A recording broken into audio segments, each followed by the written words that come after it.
குழால தண்ணி வரலன்னா கவர்மெண்ட் தான் காரணம், ரோட்ல பிரச்சனை ஆகுதுன்னா கவர்மெண்ட் தான் காரணம், இப்படி எல்லாத்துக்கும் கவர்மெண்ட்டே குறை சொல்றீங்களப்பா அப்படின்னு யாருன்னா அவங்கள்ட்ட சொன்னாங்கன்னா, டேய் குழால தண்ணி வரலன்னா கவர்மெண்ட் கிட்ட தான்டா சொல்லுவாங்க, ரோட்ல பிரச்சனைனா கவர்மெண்ட் கிட்ட தான்டா சொல்லுவாங்க, இது என்னடா தப்புன்ற அப்படின்ற மாதிரி கேட்கறதுக்கு தோணும்ல, தோணுமா?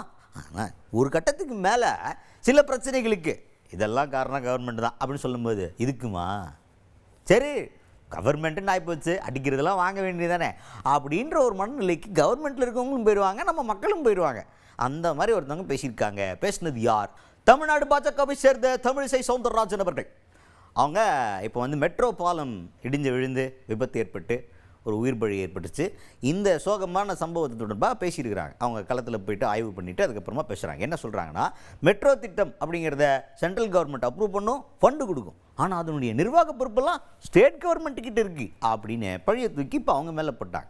இந்த மாதிரி ஒரு ஆக்சிடென்ட் நடக்குதுன்னா ஸ்டேட் கவர்மெண்ட் தான் சேஃப்டி மெஷர்ஸ்லாம் எடுத்துருக்கணும், சென்ட்ரல் கவர்மெண்ட் எடுக்காது அப்படின்ற மாதிரி ஒன்று சொல்கிறாங்க. இப்போ ஸ்டேட் கவர்மெண்ட் என்ன சொல்லுவாங்க அப்படின்னா, மெட்ரோ திட்டம் டெண்டர்லாம் விடுவாங்க அப்படின்ற மாதிரி அவங்க ஏதாவது ஒரு விளக்கம் கொடுக்கறதுக்கான வாய்ப்பு இருக்குது. மாறி மாறி இந்த மாதிரி விளக்கம் கொடுத்துட்டு தான் இருப்பாங்களே தவிர இந்த மாதிரி ஆக்சிடென்ட்ஸ் இதுக்கு மேலே, ஏன்னா இதுக்கு முன்னாடி இது நடக்கவே இல்லையா, அதான் ஃபஸ்ட் டைம் அப்படின்னு கேட்டிங்கன்னா இல்லை.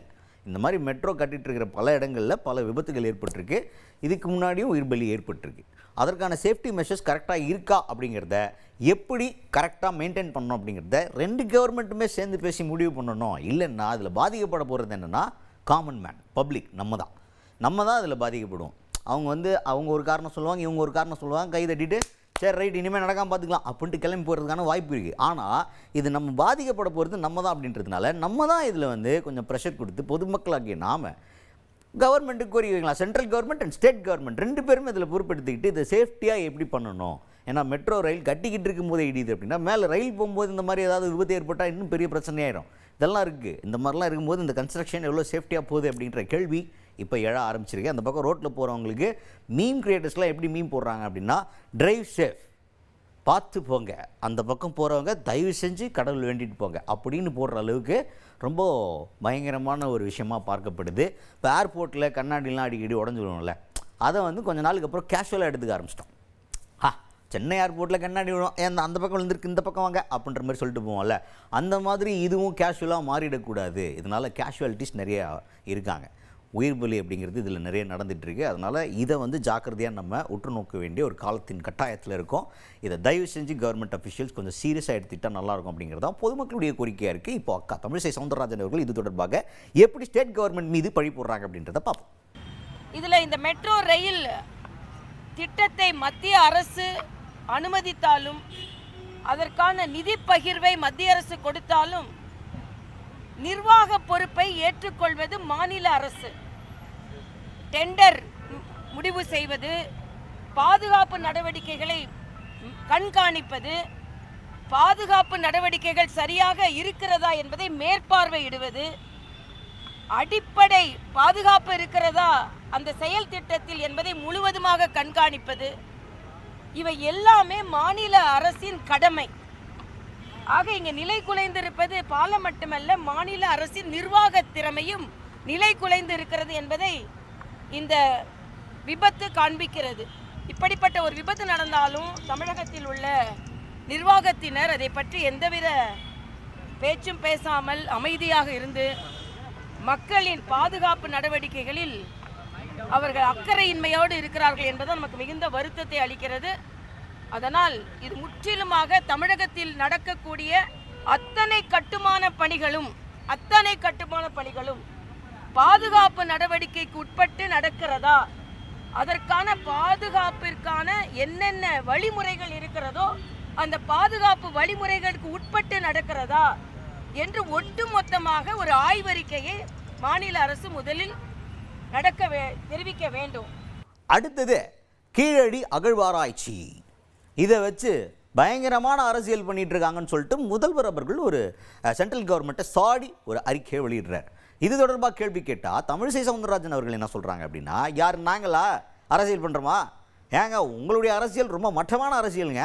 கீழடியில் இந்த மாதிரி நம்மளுடைய தமிழின் தொன்மை புதைந்து கிடக்கு அப்படின்னு காங்கிரஸ் ஆட்சியிலே உங்களுக்கு தெரியும். அப்போ காங்கிரஸ் என்ன பண்ணிச்சு? காங்கிரஸ் கூட கூட்டணியில் தானே இருந்தீங்க. என்ன பண்ணாங்க? 55 லட்சம் ரூபாய் அப்படி கிள்ளி கொடுத்தாங்க ஒரு பட்ஜெட். அந்த பட்ஜெட்டை வச்சு நீங்கள் என்ன பண்ணீங்க? ஒன்றும் பண்ணல. காங்கிரஸ்க்கு கீழடியில் இந்த மாதிரி நிறைய ஆராய்ச்சி பண்ண வேண்டிய இடங்கள் இருக்குது, தொன்மையான வரலாறு புதஞ்சு கிடக்கு அப்படின்னு தெரிஞ்சும் 1 வருஷம் அமைதியாக இருந்தாங்க. அப்படியே நாங்கள் இருந்தோம். மோடி அவர்கள் வந்தார், ஆர்கியாலஜிக்கல் டிபார்ட்மெண்ட்டுக்கு ஃபுல் பவர் கொடுத்தாரு, ஃபண்டை ஒதுக்கு 55 கோடி அள்ளி கொடுத்தாரு, அதுக்கு ஒரு டிபார்ட்மெண்ட்டை போட்டு பயங்கரமான ஃபுல் பவரோட அவங்களை இயங்க விட்டு ஸ்டேட் கவர்மெண்ட்டுக்கிட்ட டீசென்ட்ரலைஸ் பண்ணி எல்லாருக்குமே அவங்கவுங்க அந்தந்த ஸ்டேட்டில் போய் வேலை பாருங்கன்னு ஃப்ரீயாக விட்டு உங்களெல்லாம் அதில் வேலை பார்க்க வச்சு இதனால் ரிசல்ட் எடுத்து கொண்டு வந்தால் நாங்கள் கீழடி வச்சு அரசியல் பண்ணுறவா அப்படின்னு பாயிண்ட் பிடிச்சி பேசியிருக்கிறாங்க தமிழிசை சவுந்தரராஜன் அவர்கள்.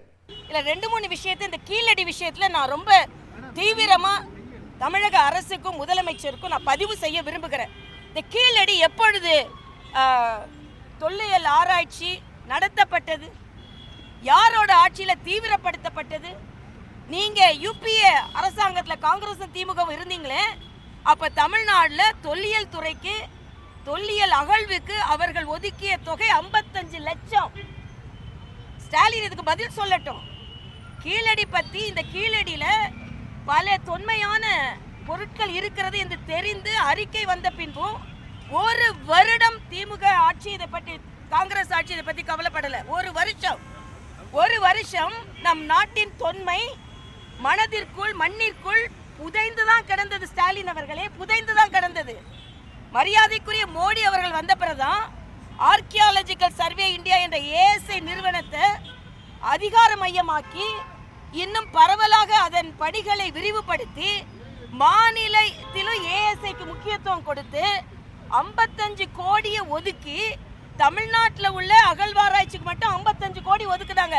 நீங்க 55 லட்சம் தானே ஒதுக்குனீங்க.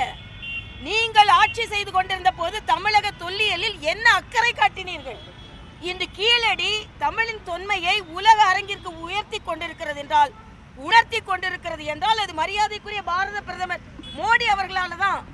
ஏனென்றால் அந்த ஏஎஸ்ஐல பல திட்டங்களையும் பல வழிமுறைகளையும் கொண்டு வந்தார். இன்னும் சொன்ன போனா டீசென்ட்ரலைஸ் பண்ணாரு.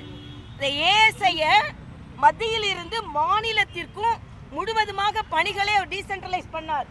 இந்த கீழடியை வைத்து முதலில் இருந்தே இவர்கள் கீழ்த்தரமான அரசியல் செய்து கொண்டிருக்கிறார்கள்.